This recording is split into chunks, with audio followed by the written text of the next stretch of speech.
Okay, thank you.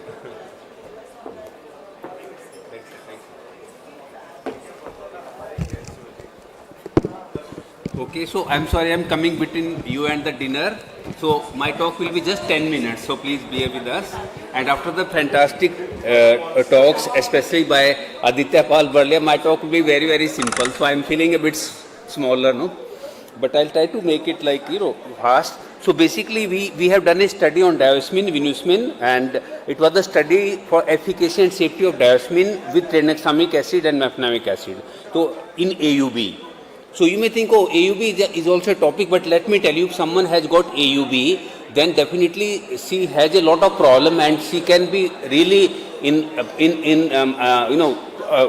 medical problem, and we have to treat her. And if you can treat it, in fact, one of my most satisfied patients of my life have been those whom I treated for AUB. They were so much anemic, though so much lethargic, that they could hardly do the work. And when I treated them, like they became so bad. One of my patients, actually, I had to do hysterectomy for her. She was 5.8 gram hemoglobin. So I gave her blood transfusion, did hysterectomy, and after that she came to my office with goggles and beautiful sari, and I couldn't recognize her. So, it's really, you can make a lot of difference to them. So this is the basically study which we did at AIIMS. So all of us know about abnormal uterine bleeding, heavy bleeding, frequent of uterine origin, diagnosis of exclusion by Palm-Cohen classification.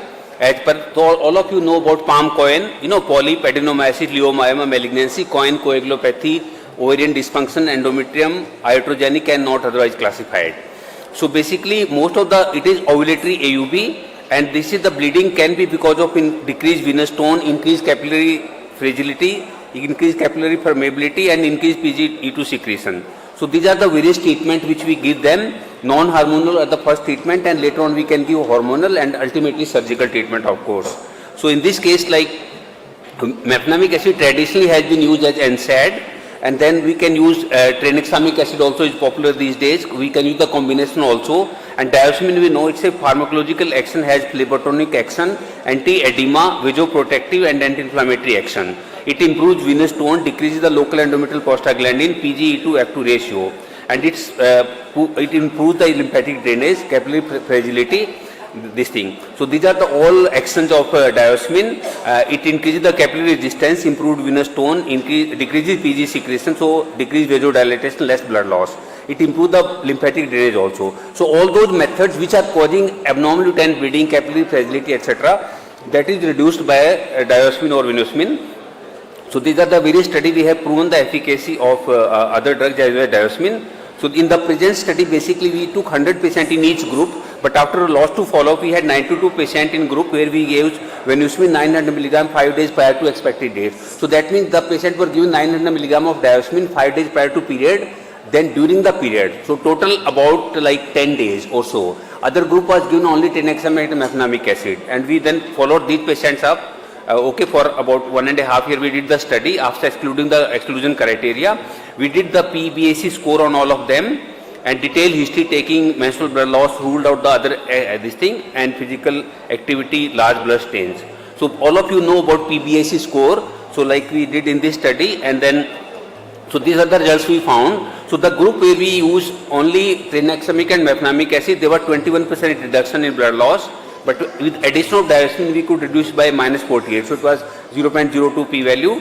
Then days of duration also, decrease in amount of blood loss, -82% in diosmin group, and non-diosmin -71%, again 0.03 p-value. And increase in hemoglobin was like 15% in non-diosmin group and 23% in diosmin group, again 0.03 p-value. And PABC score was a significant decrease from -78 in diosmin group, -73 in the non-diosmin group. And these are the other results basically, and there were not significant difference in them, but this last stage was significantly reduced after this. Okay, so these side effects were similar in the two groups. So some patients did have nausea, vomiting, because all the group patients required tranexamic and mefenamic acid. So some amount of side effects were there, but adding diosmin did not increase the side effects in them because it's a very, very safe drug.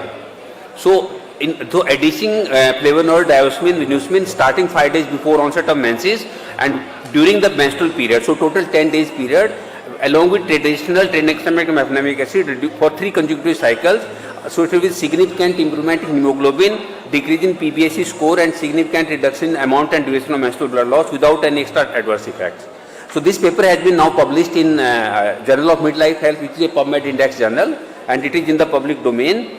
And so ultimately, so adding diosmin to the treatment in AUB and menorrhagia improve the treatment outcome.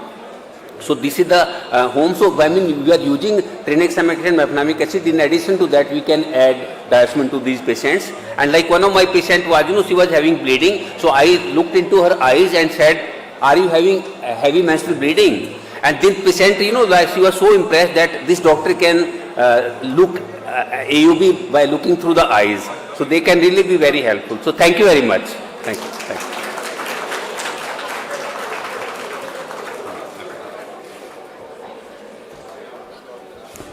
Thank you so much, Dr. J.V. Sharma. Thank you. And now,